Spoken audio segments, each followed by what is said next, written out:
8 games used to be the halfway point of an NFL season, so we're going to take this time with the Dolphins, having played 8, to explore their rookie class of 2025 and some of the comparative data to years past.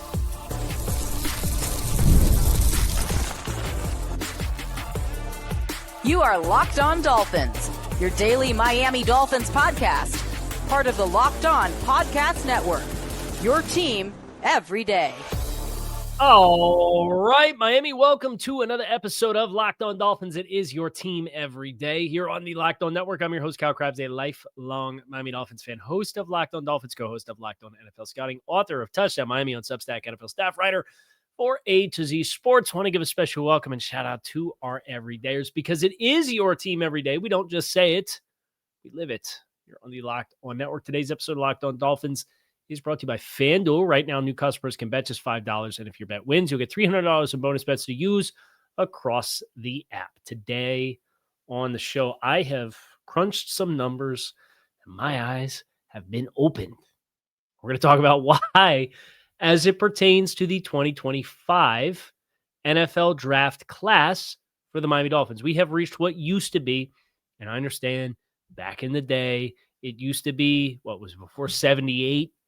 14 games was an NFL regular season, so 7 games was the halfway point. And then it was 16, and now it's 17. And by the time the next CBA rolls around, it's probably going to be 18, and then 9 games is going to be the halfway point. So 5 years from now, we'll be doing this another week later in the calendar for the Dolphins in their season with their draft classes. But 8 games in, effectively halfway through our rookie seasons for this draft class of the Dolphins that had 8 draft choices. Kenneth Grant, Jonah Savaiinaea, Jordan Phillips, Jason Marshall Jr., Dante Trader, Ollie Gordon, Quinn Ewers, Zeke Biggers. I want to talk about the trends of each one of these players, the usage counts. It's pretty eye-opening to see how much these guys are playing. Through 8 games, there's almost 1,600 snaps between offense, defense, and special teams for these players and this year's rookie class. That's a significant amount. And we'll put that number into some historical context relative to some of the other draft classes that the Dolphins have had. That's part of it. And then kind of picking on who I think takes the second half leap, the Chop Robinson leap, right? Because I think that should be considered on the table for some of these guys. Not all these guys will. And maybe some of the guys that I pick aren't guys that make the Chop Robinson leap. And we're still waiting for Chop Robinson to follow up his leap with his play in 2025. So it doesn't guarantee you anything, right? But it's a logical sense and standpoint on a short week where we did the Victory Monday show. We did the post-game squad show. I got crossover Thursday on Thursday already. We're going to get injury report stuff, Mike McDaniel talk, assistant coaches, all that stuff. Tua Tagovailoa talking. By tomorrow, we'll have more updates on that regard. There's a lot coming at you fast here on a short week as we get ready for Thursday Night Football. So we'll talk about the 2 top 50 guys, Kenneth Grant and Jonah Savaiinaea. And I think Kenneth Grant, throughout the course of the last 3 weeks, for me, has kind of felt like a turning point for Grant. I don't think Grant is ever going to be the big splashy player. And unfortunately, when you are drafted as a meat and potatoes player and the players drafted around you have a bunch of very visible production and score touchdowns like Tyler Warren did for the Colts, who went 1 pick later, that conversation piece is just unfortunately always going to exist. And if I'm going to remove myself from the impatient Dolphins fan who wants results and wants success, and I look at the trend and the direction for Kenneth Grant, knowing he's played 310 total snaps through 8 games. That's the second highest of any rookie player on the team. And what the last approximately 120 of them, or 100 of them, the last third of it has looked like, it looks like a player who belongs on the field to be an asset in your run defense 35, 40 snaps a game. Now, the pass rush, there's been flashes of collapsing the pocket. There's been very good pursuit skills. There's been active hands to try to disrupt throwing windows.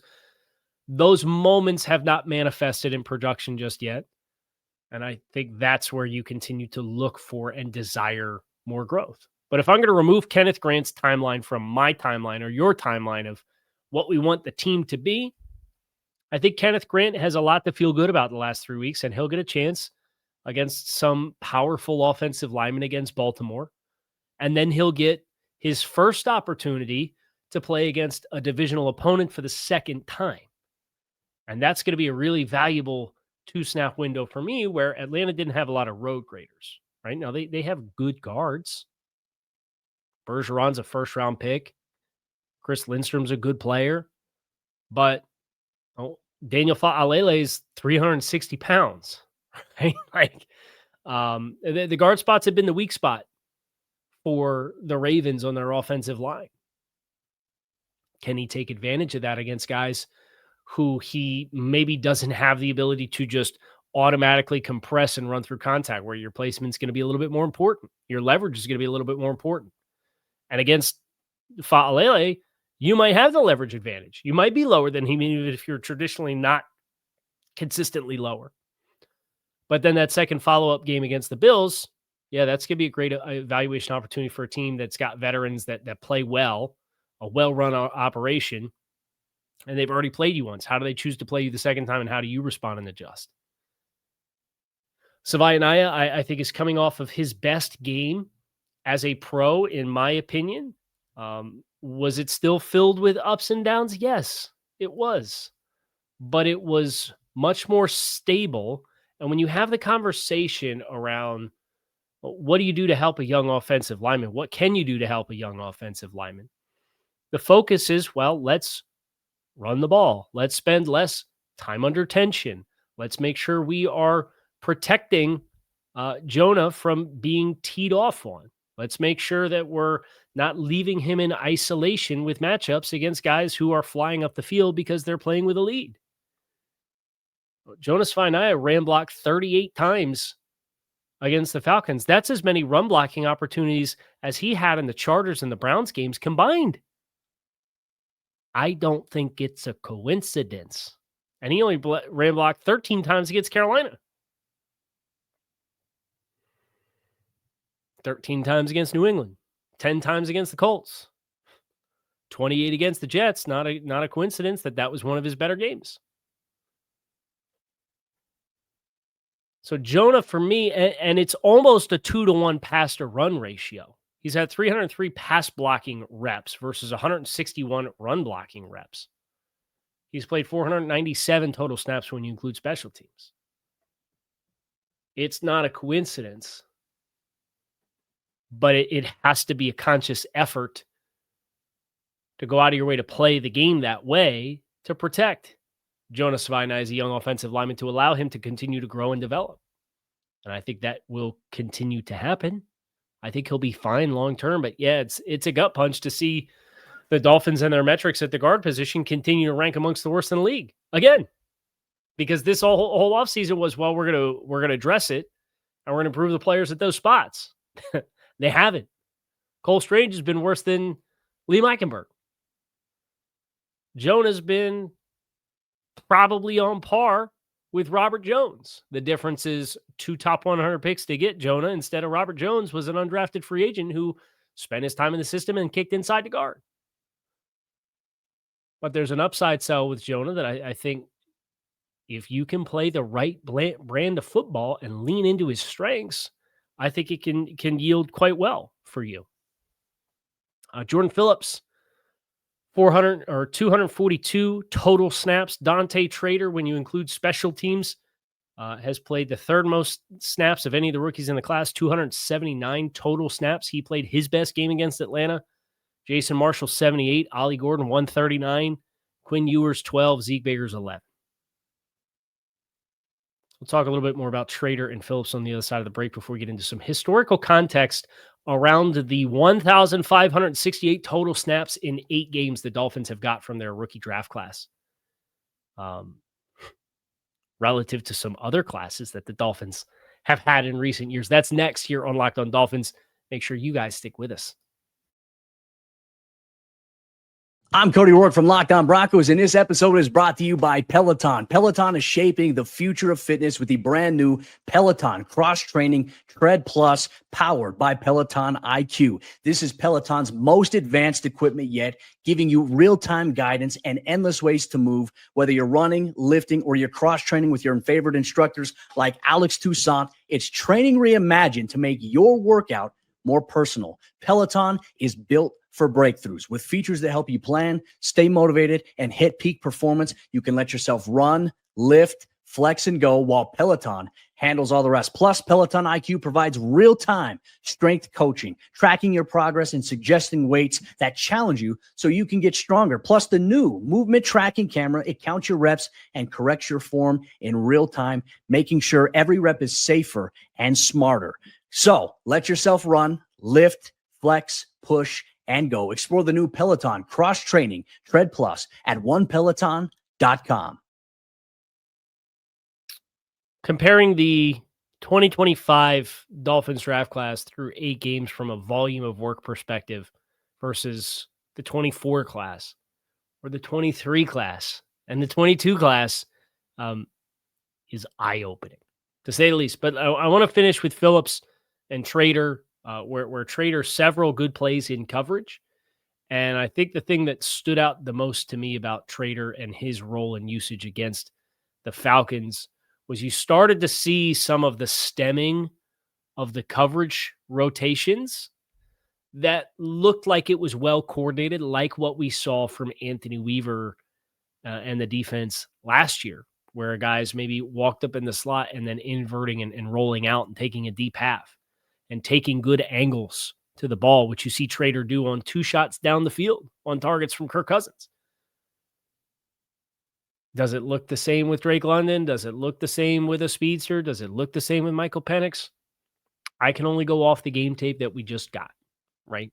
And what I saw was a player who, at the very least, is showcasing an appropriate grasp of landmarks within lining up and having been charged with hitting landmarks from far-reaching initial alignments. And it's progress. The tackling and then the special teams profile for him has been very good.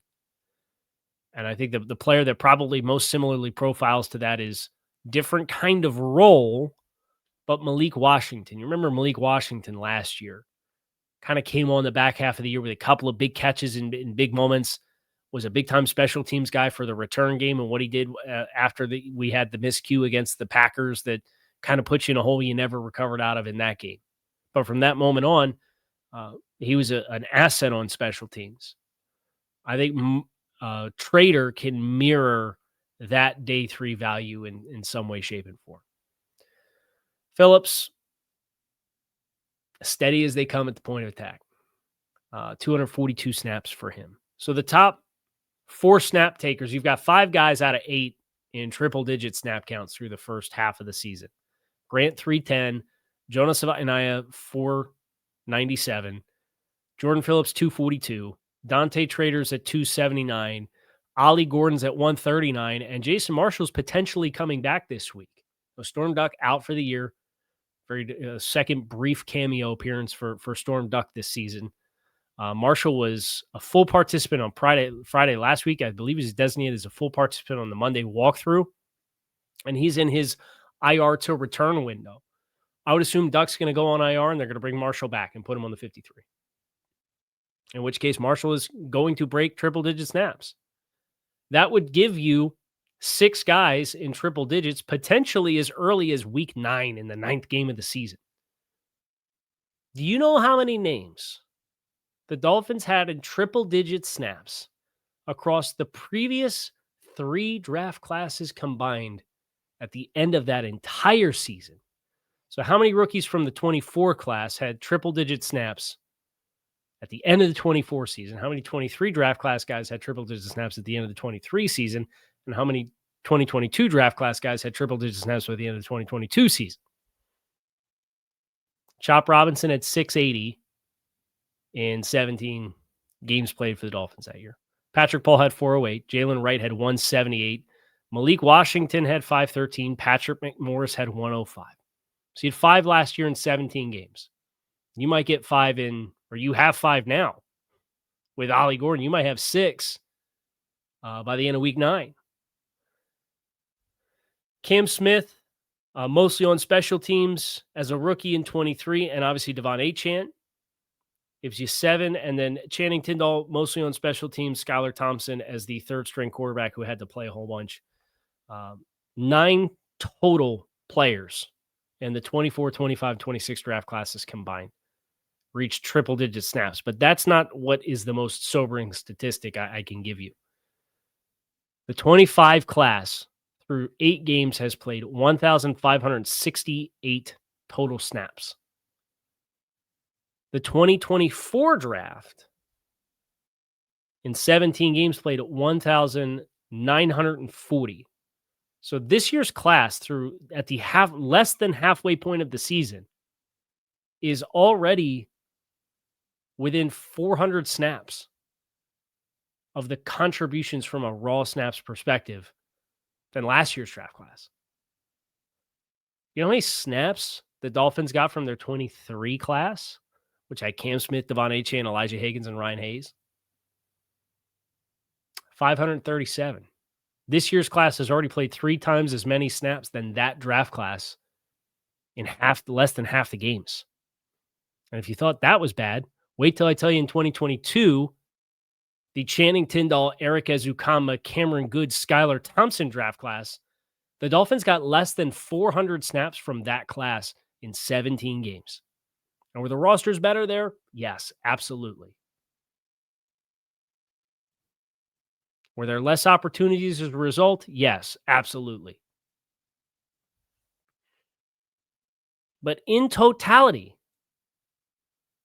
the 2025 draft in 8 games has posted more snaps for the Dolphins than the entire 2022 draft class has in their entire careers with the Dolphins.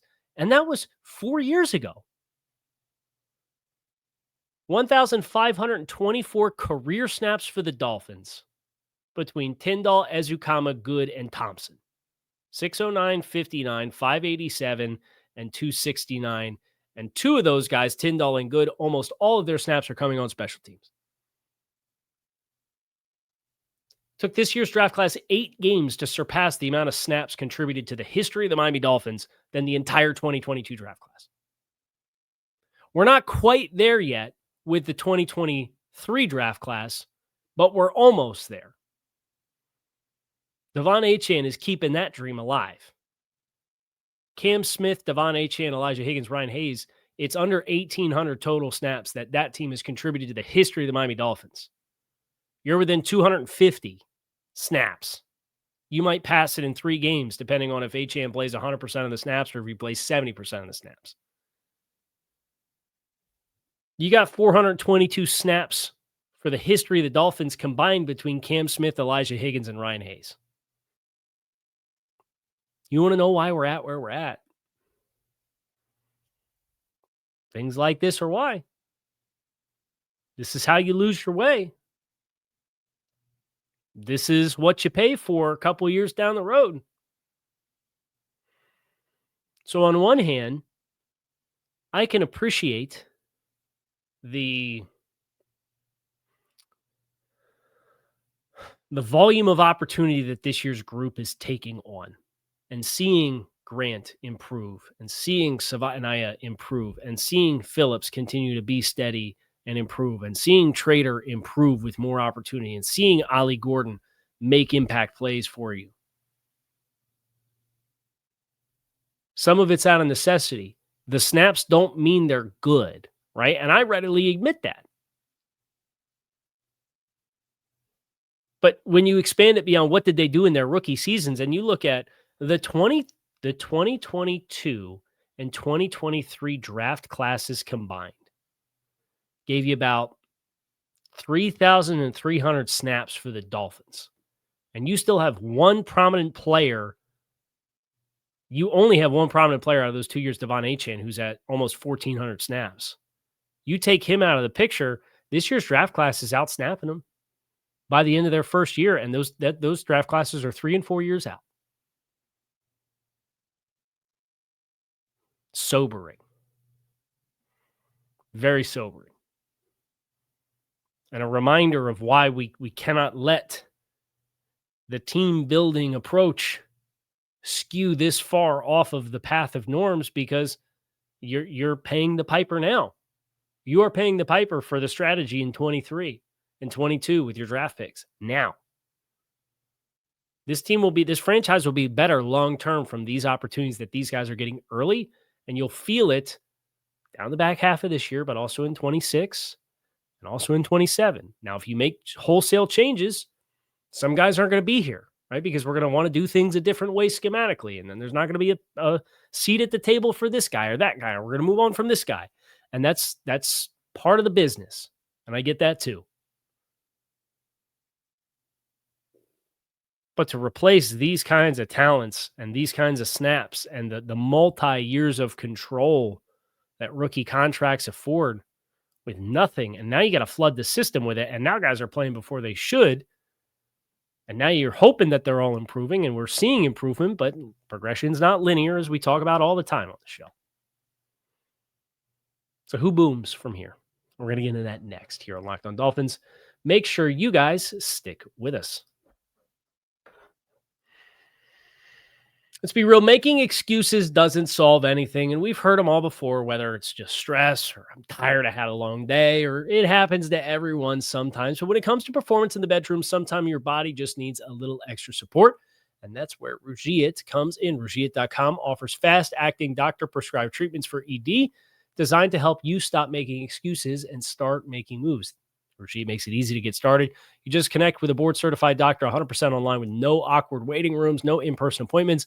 If prescribed, your treatment ships discreetly to your door. The process is fast, simple, and private, and it's all handled by real doctors. Visit Rugiit.com/LockedOnNFL to get 50% off your first order. That's RUGIET.com/LockedOnNFL. Don't forget to use our code LockedOnNFL so that they know we sent you. Rugiit, stop making excuses and start making moves. The NBA is back and in full swing. There's no better place to get in on all of the action than FanDuel, the official sports betting partner of the NBA.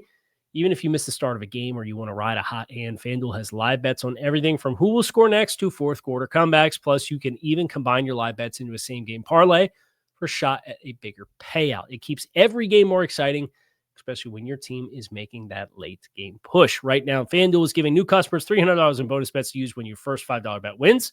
So head to FanDuel.com and sign up to play your first game with FanDuel, the official sports betting partner of the NBA.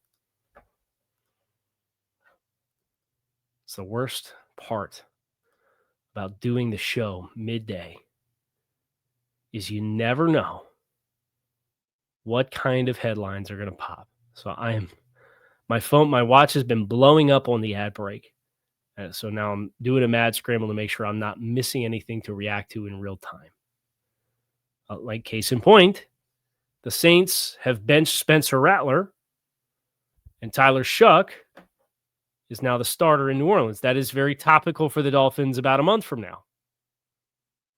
Okay, but looks like that's it. That's all I missed. So let's go back to who's going to boom in the second half of the year. I think Kenneth Grant has the right combination of things.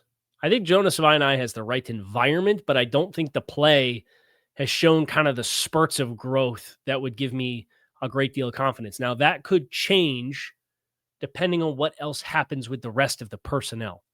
Are you going to tell me we're going to get Austin Jackson and James Daniels back and they're going to stay on the field?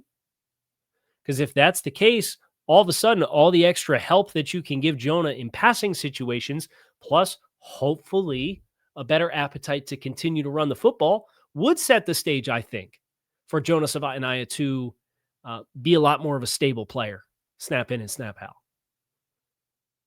But Kenneth Grant, you're seeing the light bulb start to come on. It feels like Chop Robinson in some ways. I'm not going to say he's going to end up being Chop Robinson levels of disruption because I don't think that's fair and I don't think that's accurate. But you're seeing like spurts of better leverage and following blockers and pursuit to the ball and anticipating plays and hand placement and pad level, like it's starting to come on. And I know how I feel about Austin Clark. So I think Kenneth Grant's going to be the boom player this year. Not a bold bet to say that your 13th overall pick is going to do that. If I had to pick somebody else, man, I think Ollie Gordon has a big-time opportunity to put up big production. If the Dolphins are going to embrace, this is who we are as a football team. We need to play a different brand of ball. We need to play a little different ideology. We need to make a few different concepts, our core concepts. And those become much more friendly Ollie Gordon reps instead of outside zone reps. I could see Ollie Gordon not surpassing Devon Achane by any means. But I could see this team running for 140 yards every single week. And I could see Ollie Gordon running for 50 yards every single week. I could see him certainly averaging a lot better than what he does on a yards per carry basis, because a lot of his runs are just short yardage hammer runs, and he's converting at a high level. I don't think Phillips is going to play a style of football that's going to yield the production that you're going to notice. But I think he's going to be like, if you like watching trench play and leverage, he's already a treat. I don't think the growth rate there is going to be as rapid because I think the floor is highest. I think he has the highest floor of any player on the team that's a rookie right now. So I would go breakout candidates to boom. Kenneth Grant and Ollie Gordon is the most likely for me relative to what they were in the first half of the season. Savaiinaea is much more dependent, I think, on the rest of that unit, as you'd expect.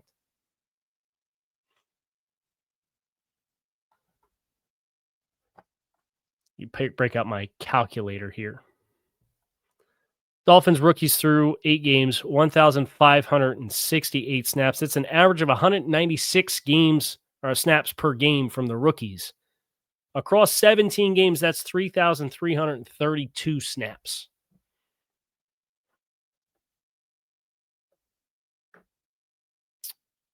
That would be more than the 2022 and 2023 draft classes combined have given the Dolphins, although that number will go up because Cam Good's can continue to play special teams and Devon Achane is going to continue to play.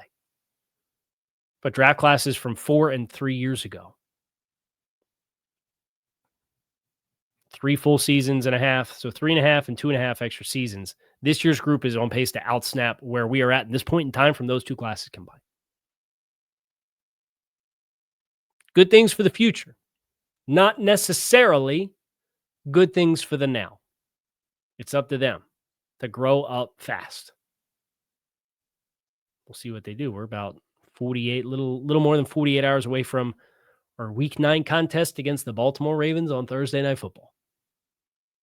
We'll start getting you ready for that game starting tomorrow here on the show. Kyle Krabs, I appreciate you guys for keeping it locked in here on Locked On Dolphins. It is your team every day. I'll talk to you all again tomorrow. Fins up.